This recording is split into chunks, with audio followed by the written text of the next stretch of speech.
আমাদের মেয়েদেরকে বলতেছি কোন অবস্থাতেই কোন মুসলমান ছেলের সাথে কোন অবৈধ সম্পর্কে যাবেন না। আর অমুসলিম হলে তো কোনো কথাই নাই। অমুসলিমের সাথে আপনার কিসের প্রেমের সম্পর্ক? একটা চট দিয়ে দাঁত ফেলে দেওয়া দরকার নেই। অমুসলিম ছেলের সাথে তোমার কিসের প্রেমের সম্পর্ক?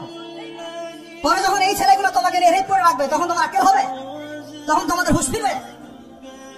তখন এসে আমাদের কাছে মেসেজ করতেছে আমার এই সমস্যা হয়েছে, আমাকে আমি কি করবো বলেন? আমাদের ওয়াইফদের কাছে মেসেজ করে এরকম এরকম হয়েছে আমার সাথে, আমরা কি করবো বলেন? তোমাকে কে যাইতে বলছো এই ছেলের কাছে? তুমি তোমার ইজ্জত ওখানে, তুমি তোমার পায়জামা কিভাবে খুললা সেখানে? আর কিভাবে বলবো বলেন? তুমি একজন মুসলিম ঘরের মেয়ে, তোমার ইজ্জতের দাম নাই, তোমার সম্মানের দাম নাই, তোমার ইজ্জত আবরুর দাম নাই। তুমি কেমন করে নগ্ন হয়ে বাইরে করতে পারো? তুমি কেমন করে একটা অমুসলিম ছেলের সাথে প্রেমের সম্পর্ক করতে পারো? কিভাবে তুমি একটা অমুসলিম ছেলের সাথে বেড়ে যেতে পারো? তার সামনে তোমার পায়জামা কেমন করে খুলতে পারো তুমি?